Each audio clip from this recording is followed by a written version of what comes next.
everyone, welcome to my channel.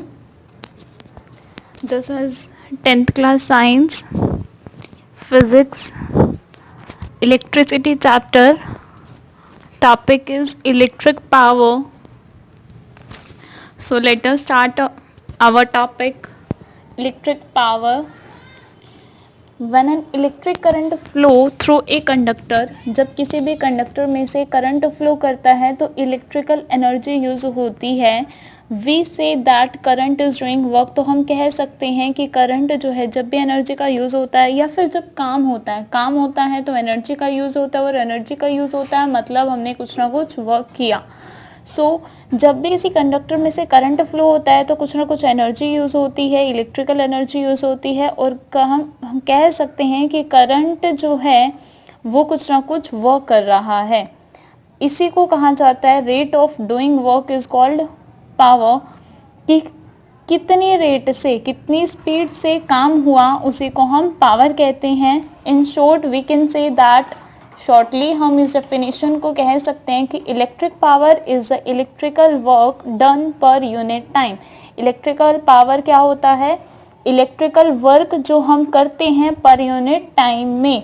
पर unit time में जितना वर्क किया जाता है, इलेक्ट्रिकल वर्क किया जाता है, उसी को कहा जाता है इलेक्ट्रिकल पावर. सो डेफिनेशन को कवर करते हुए हम इसका फॉर्मूला बना सकते हैं कि पावर को हम कैसे राइट किया जा सकता है.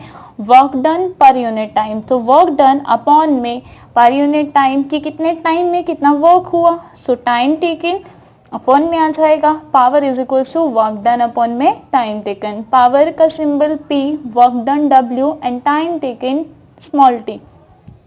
Now we can also find out the SI units of power, work done, time taken in and their relations.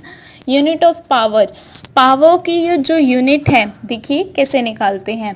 Power का फॉर्मूला वर्क डन अपॉन में टाइम टेकन. वर्क डन की यूनिट क्या होती है? ऐसा unit joule. So joule. Time taken 1 second. Second होता है ना. आप क्या कह सकते हैं यहाँ से, और जो ऐसा यूनिट ली गई है पावर की वो होती है वॉट. आपने बहुत सारे बल्ब के ऊपर देखा होगा, जितने भी इलेक्ट्रिकल गैजेट्स होते हैं उस पर लिखा होता है इतने वॉट का है, इतने किलोवाट का है.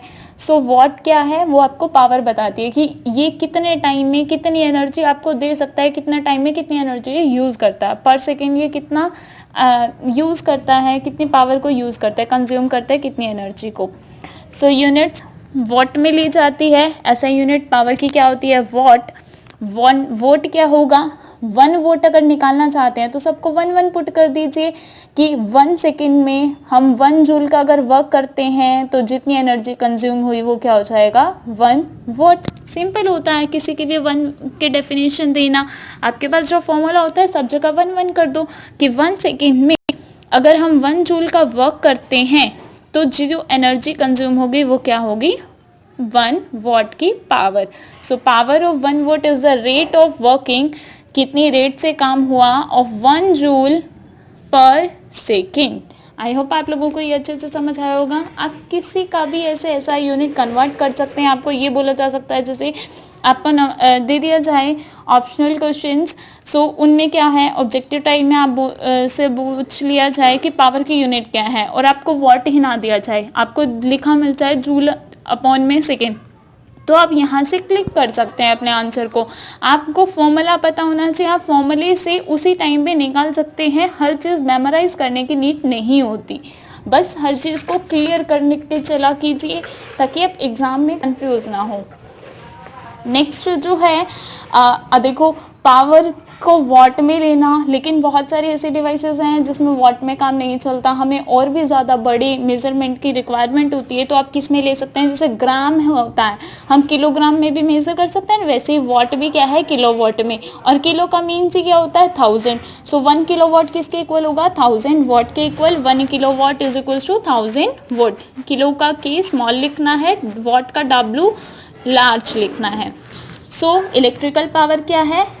इज द रेट, वो रेट है जिस पे हम इलेक्ट्रिकल एनर्जी को कंज्यूम करते हैं कि कितनी रेट से इलेक्ट्रिकल एनर्जी कंज्यूम हो रही है। बिकॉज मैंने क्या डेफिनेशन दी थी पहले अभी, वर्क डन पर यूनिट टाइम, और वर्क डन पर यूनिट टाइम मैंने अभी भी बताया था कि वर्क डन हो रहा है दैट मीन्स एनर्जी कंज्यूम हो रही है। तो पावर क्या बताता है हमें कि कितनी रेट से एनर्जी की खपत हो रही है, कि पर सेकेंड कितनी एनर्जी खपत हो रही है, कितनी एनर्जी हम यूज़ कर रहे हैं, वही क्या होती है उसकी electrical power. So electrical power 1 volt कब कहेंगे, जब इलेक्ट्रिकल एनर्जी हम खपत कर रहे हैं, कंज्यूम कर रहे हैं कितनी रेट से, 1 जूल पर सेकेंड। एक सेकेंड में अगर हम 1 जूल एनर्जी को खपत कर रहे हैं तो हम कह सकते हैं कि पावर कितनी है, 1 वोल्ट।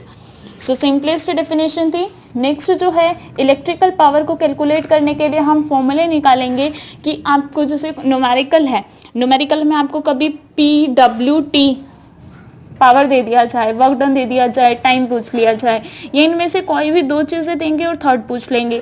सो आपके पास ये होना चाहिए। लेकिन अगर WT में से ही कुछ ना दें, आपको दे दे पावर और करंट दे दें और वोल्टेज पूछ लें, तो आपको नेक्स्ट फॉर्मूला भी आना चाहिए। अब वो फॉर्मूले हम निकालते कैसे हैं, सिंपलेस्ट वे होता है, कैसे करेंगे हम इन्हें क्लिक, कि हमें फॉर्मूले कैसे ड्राइव करने हैं।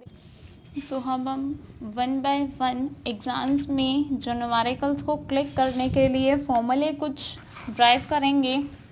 सो our first formula is we have of power, that is you already know from its definition, power क्या होता है, rate of, rate means time के रिस्पेक्ट में rate of doing work is known as power. So P is equals to W upon में T is our first formula. Next is the definition of electrical current. Current क्या होता है, rate of flow of charge. Rate means with respect to time, कि कितने time में कितना charge flow हो रहा है, charge means Q. So next formula I is equals to Q upon में T, एंड Q को स्मॉल से रिप्रेजेंट किया जाता है। सो I is equals to small Q upon में T, दोनों से ही किया जाता है तो कोई भी रॉन्ग नहीं है। यहाँ से अगर आप चार्ज की वैल्यू निकालना चाहते हैं तो Q किसके इक्वल आएगा, I मल्टीप्लाई में T, तो charge is equals to Q is equals to I T. Next जो है, आपने ऑलरेडी पोटेंशियल डिफरेंस की डेफिनेशन पढ़ी है। पोटेंशियल डिफरेंस क्या होता है, चार्ज कितना हम वन पॉइंट से दूसरे पॉइंट तक यूनिट चार्ज को ले जाने के लिए जो वर्क डन हुआ वही क्या होता है, electric potential difference. Unit charge को एक पॉइंट से दूसरे पॉइंट तक ले जाने में जो वर्क डन हुआ वो क्या होता है, potential difference. So third formula V is equals to W upon में Q। नाउ यहाँ से अगर आप W की वैल्यू निकालते हैं, W क्या आ गया, V मल्टीप्लाई में Q। W यहाँ पर भी है और पावर वाले में भी है, तो W की वैल्यू V Q आप फर्स्ट में रख सकते हैं। फर्स्ट इक्वेशन क्या हो गई, P is equals to W की जगह रखा आपने V Q अपॉन में T, right. Next V Q की जगह आप क्या राइट कर सकते हैं, I T, V I T upon में T, T से T कैंसिल हो गया, सो पावर किसके इक्वल आ गया, V I। सो ये नेक्स्ट फॉर्मूला हमें मिल गया कि पावर किसके इक्वल होता है, पोटेंशियल डिफरेंस मल्टीप्लाई में करंट। और इसकी यूनिट आप 1 वोल्ट किसके इक्वल और हो सकता है, 1 वोल्टेज, वोल्ट होता है ना, मल्टीप्लाई में 1 करंट के लिए क्या आता है, एम्पियर। नेक्स्ट जो हमारी डेफिनेशन रहने वाली है, सॉरी डेफिनेशन नहीं, नेक्स्ट फॉर्मूला जो हम पावर का कैलकुलेट करने वाले हैं, ये तो रिलेशन अगर आपको न्यूमेरिकल में P दिया है, करंट दिया है और पोटेंशियल डिफरेंस पूछ लिया, इनमें से कोई भी 2 चीज़ें दे दी और थर्ड थिंग पूछ ली, तो आप डायरेक्टली क्लिक कर सकते हैं अगर आपको ये फॉर्मूला लर्न होगा। अदरवाइज आप इसी वे से ड्राइव भी कर सकते हैं। सिमिलरली अगर हम ड्राइव करना चाहते हैं फॉर्मूला या फिर रिलेशन भी कहा जाता है, आपसे सिंपली भी पूछ लिया जाता है कि पावर, वोल्टेज, पोटेंशियल डिफरेंस और करंट में क्या रिलेशन है, तो आप इसको ड्राइव करके दिखाएंगे। नेक्स्ट जो आपके पास फॉर्मूला निकलेगा वो अब आप निकालेंगे P I और R के बीच का relation, P potential difference, sorry P power, current and resistance, इन तीनों के बीच का रिलेशन, यानी आपको P I कोई 2 थिंग्स मिल जाएगी और थर्ड पूछा जाएगा और न्यूमेरिकल में। सो इसका यूज़ करेंगे, P I और R के बीच का रिलेशन आपने ऑलरेडी पहले फॉर्मूला कैलकुलेट कर दिया, P is equals to V I। अब इसी का यूज़ करेंगे, P इज इक्वल्स टू, आपके पास V तो दिया ही नहीं हुआ, यानी हमें V की जगह कुछ और लेके आना है। अब आप सोचिए V is equals to I R था, क्योंकि हमें आई और आर चाहिए अपने आंसर में।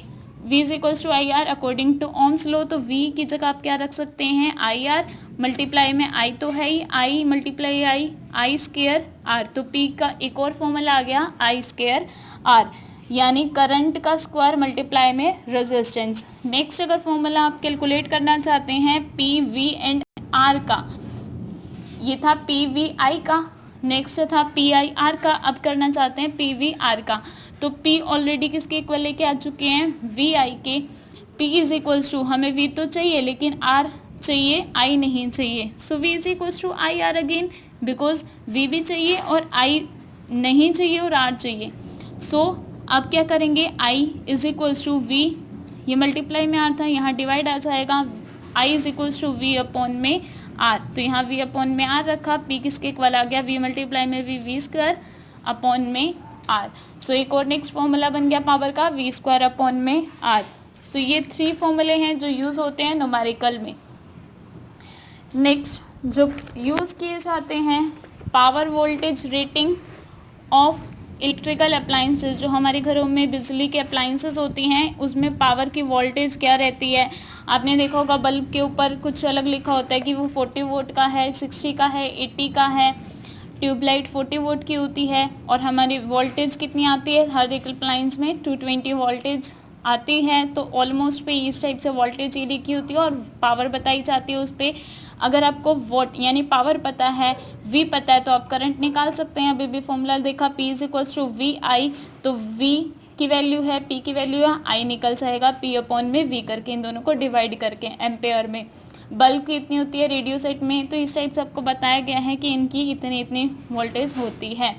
अगर आप कह रहे हैं कि पावर जो है 100 वोट है किसी बल्ब की, तो इसका मतलब क्या हुआ, 100 वोट कहने का मतलब क्या हुआ, पावर क्या था, रेट ऑफ डूइंग वर्क। इसका मतलब कि 1 सेकेंड में वो बल्ब जो है वो 100 जूल की एनर्जी को खपत कर लेता है, 100 जूल की एनर्जी यूज़ करता है 1 सेकेंड में, उसी को कहा जाता है कि उसकी पावर कितनी है, 100 वोट। अगर किसी की 750 है, दैट मीन्स वो 1 सेकेंड में 750 जूल एनर्जी की खपत करता है। सो इस टाइप से ये पावर का यूज़ होता है। और न्यूमेरिकल्स के लिए आपको ऑलरेडी फॉर्मूले बता दिए हैं, सो न्यूमेरिकल्स आप ट्राई कीजिएगा। नेक्स्ट जो है एक और अनदर इम्पॉर्टेंट फॉर्मूला है इलेक्ट्रिकल एनर्जी को कैलकुलेट करने के लिए। इलेक्ट्रिकल एनर्जी क्या होता है, इलेक्ट्रिकल पावर ही था। इलेक्ट्रिकल पावर क्या था, work done by current upon में टाइम टेकन, ऑलरेडी निकाल चुके हैं। वर्क डन की जगह आप इलेक्ट्रिकल एनर्जी भी राइट कर सकते हैं, बिकॉज करंट ने जो काम किया इसका मतलब उतनी एनर्जी खपत हो रही है, तो इलेक्ट्रिकल एनर्जी कंज्यूम, तो वर्क की जगह लिख दिया इलेक्ट्रिकल एनर्जी अपॉन में टाइम, और energy electrical energy is equals to power multiply में टाइम। सो पावर मल्टीप्लाई में time is equals to PT। ये एक अनदर फॉर्मूला है जब भी आपसे इलेक्ट्रिकल एनर्जी पूछी जाए कि किसने कितनी, किसी इलेक्ट्रिकल अप्लायंस ने इतनी देर में कितनी खपत की, तो इलेक्ट्रिकल एनर्जी आप consumed by an electrical appliance is given by, कैसे दी जाती है, प्रोडक्ट ऑफ पावर मल्टीप्लाई में टाइम। सो इस टाइप से आप इनका यूज़ करेंगे। नेक्स्ट जो है इलेक्ट्रिकल एनर्जी पावर मल्टीप्लाई में टाइम, एनर्जी की जो यूनिट है वो है वॉट आवर। वॉट आवर से किया जाता है। 1 वॉट आवर का मतलब क्या है कि कितनी इलेक्ट्रिकल एनर्जी कंज्यूम हुई है। जब किसी भी इलेक्ट्रिकल अप्लायंस की 1 घंटे में इलेक्ट्रिकल अप्लायंस 1 वोट की पावर यूज़ करता है, तो हम उसे कहेंगे कि उसने 1 वोट आवर की एनर्जी की खपत की है। अगर कोई 1 घंटे में 1 वोट की पावर का यूज़ कर रहा है, तो हम कहेंगे कि उसने 1 वॉट आवर की एनर्जी खपत कर ली। अब कमर्शियल यूनिट है, यानी बिजनेस लेवल पे जब हम बहुत सारी एनर्जी बना रहे हैं, तो वो उसके लिए तो 1 वॉट आवर छोटी ही रह जाएगी, तो वहाँ क्या यूज़ करेंगे, 1 किलो वॉट आवर। अब किलो है तो 1 किलो वॉट आवर किसके इक्वल होगा, 1 किलो वॉट आवर का मतलब है 1 घंटे के लिए अगर कोई 1 किलो वॉट की पावर का यूज़ कर रहा है, तो हम कह सकते हैं कि उसने 1 किलो वॉट आवर एनर्जी की खपत कर ली। 1 किलो वॉट की जगह क्या लिखेंगे, 1000 watt, 1000 watt for 1 hour. 1 watt is equals to, already बता चुके हैं कि पावर क्या होता है, वर्क डन अपॉन में टाइम, तो यहाँ 1 जूल अपॉन में 1 सेकेंड।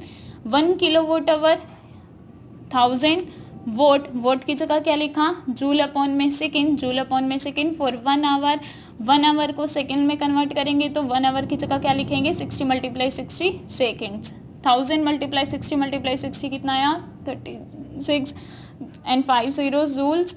तो 1 किलोवाट आवर का मतलब क्या होता है, 3.6 इंटू में 10⁶ जूल। तो इस टाइप से आप किसी की किलोवाट आवर को जूल में कन्वर्ट कर सकते हैं, जूल को किलोवाट आवर में भी कन्वर्ट कर सकते हैं। तो इस टाइप से आप न्यूमेरिकल्स को सॉल्व करेंगे और किसी की खपत भी निकाल सकते हैं। अगर आपसे जैसे हमारे घरों की बिजली का हमें बिल दिया जाता है तो कैसे कैलकुलेट किया जाता है कि कितनी हमारा खर्चा हुआ, how to calculate the cost of electrical energy consumed, कि हमने कितनी इलेक्ट्रिकल एनर्जी खपत की है, उसकी कितनी हमारी लागत हुई है, कितनी कॉस्ट हुई है, उसके कैसे कैलकुलेट किया जाता है। अब देखिए हर एक इलेक्ट्रिकल सप्लाई डिपार्टमेंट ये तय करता है कि किसी सिटी में कितने यूनिट का कितना खर्चा होगा, 3 रुपये से 5 रुपये, इवन ज़्यादा भी हो सकता है। जैसे अगर कह दिया जाए कि 1 यूनिट इलेक्ट्रिसिटी 3 रुपये की है, तो इसका मतलब 1 यूनिट से हमारा मतलब होता है 1 kilo watt hour. 1 kilo watt hour की इलेक्ट्रिकल एनर्जी के लिए हमें 3 रुपये पे करने पड़ेंगे। तो हमारे घरों में अलग अलग कितने भी वॉट आवर की अप्लाइंसेस हैं अलग अलग, तो उसके अकॉर्डिंग हम पहले ये कैलकुलेट किया जाता है जो मीटर पे आता है कि इतने वॉट आवर, इतने यूनिट खपत होगी, मतलब इतने किलो वॉट आवर खपत हो गए, और उसके अकॉर्डिंग फिर हम उसकी रेट से मल्टीप्लाई कर देते हैं तो हमें पता चल जाता है कि हमारे कितने खपत हो गई, उसके अकॉर्डिंग हमारा बिल तैयार किया जाता है। सो आई थिंक इलेक्ट्रिकल एनर्जी और पावर से रिलेटेड आपको कोई और प्रॉब्लम नहीं होगी। इनका न्यूमेरिकल जरूर ट्राई कीजिएगा। Thank you very much and have a nice day.